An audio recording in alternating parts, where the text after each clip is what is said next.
کھاؤ پیو لیکن اعتدال کے ساتھ. یہ جو تعلیم ہے یہ حقیقت میں تو ڈائٹنگ کے خلاف ہے.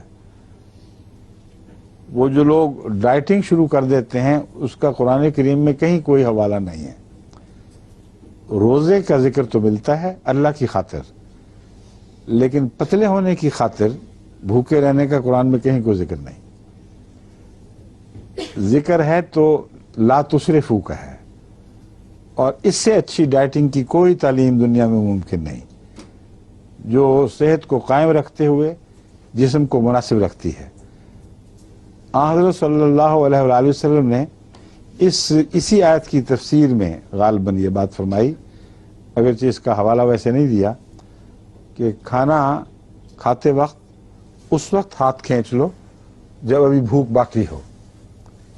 یہ ہے کلو واشربو ولا تسرفو، اسراف سے کام نہ لو. اور حد سے زیادہ تکلفات سب باتیں اس میں آ جاتی ہیں، عمومی تعلیم ہے، مگر خاص طور پر یہ کہ جتنا کھانا ہے اس سے زیادہ نہیں کھانا، جو مناسب ہے اس سے زیادہ نہیں کھانا. اس لیے وہ خواتین جو یہ کرتی ہیں اس کے باوجود ڈائٹنگ کریں ان کے دماغ پہ اثر پڑتا ہے. ابھی تک یہ جھگڑا نہیں طے ہوا، کئی دفعہ میری بحث ہوئی ہے کہ جو فاقہ کرتی ہیں بیچاری عورتیں زیادہ لمبا عرصہ، وہ پاتی تو کچھ بھی نہیں، ان کے جسم ڈھلک جاتے ہیں اور کمزوری نکاہتیں، خون میں کمزوری، بعض دفعہ دائمی مریض بن جاتی ہیں. اور دوسرا بڑا نقصان یہ ہے کہ دماغ پہ اثر پڑتا ہے اور ان کی لاجک کی سینس ختم ہو جاتی ہے. ان سے بحث کرو تو الٹی پلٹی بحثیں کرتی ہیں. تو اس لیے یہ بھی بحث چل پڑی ہے کہ پہلے دماغ پہ اثر پڑتا ہے یا بعد میں دماغ پہ اثر پڑتا ہے. دونوں طرح جائز ہے. کوئی دماغ میں کمزوری ہو تو پھر ہی ڈائٹنگ کر سکتا ہے کوئی، اور اگر نہیں تھی پہلے تو ڈائٹنگ کے بعد ہو جاتی ہے. اس لیے احمدی خواتین کو سمجھنا چاہیے، غور کرنا چاہیے.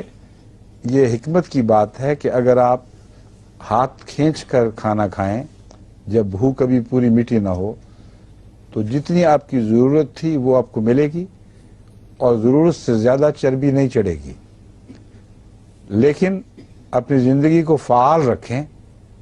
یہ نہ ہو ڈائٹنگ کر کے بیٹھ کے نمازیں شروع ہو جائیں، کھڑے ہونا بھی تکلیف کا موجب ہو جائے. زندگی فعال رکھیں، روزمرہ کاموں میں حصہ لیں، اور اگر توفیق ملے سیر بھی کریں یا ہلکی ورزش کریں. اس میں بھی ولا تسرفو کی تعلیم کو پیش نظر رکھیں. ورزش میں یہ یاد رکھنے کی بات ہے اگر ایسی ورزش کریں جس کو ساری عمر نہ نبھا سکیں تو یہ ورزش نقصان کا موجب بن جاتی ہے. اور اکثر ورزش چھوڑنے کے بعد وہ سب چربی واپس آ جاتی ہے جس سے نجات پائی تھی، اور پہلے سے بھی بدتر ہو جاتے ہیں.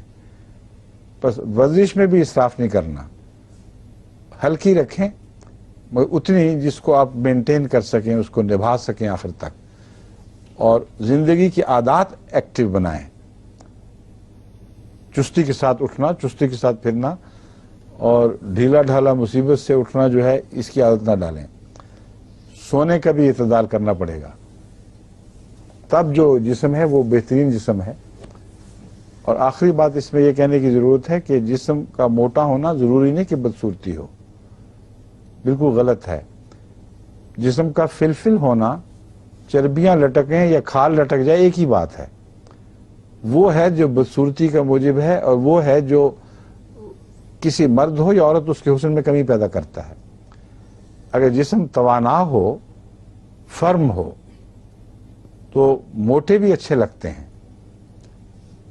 لیکن انہوں نے کھانے میں اسراف کر کے اپنے پیٹ کو بے ہنگم نہ کر لیا، اور یہ شرط ہے.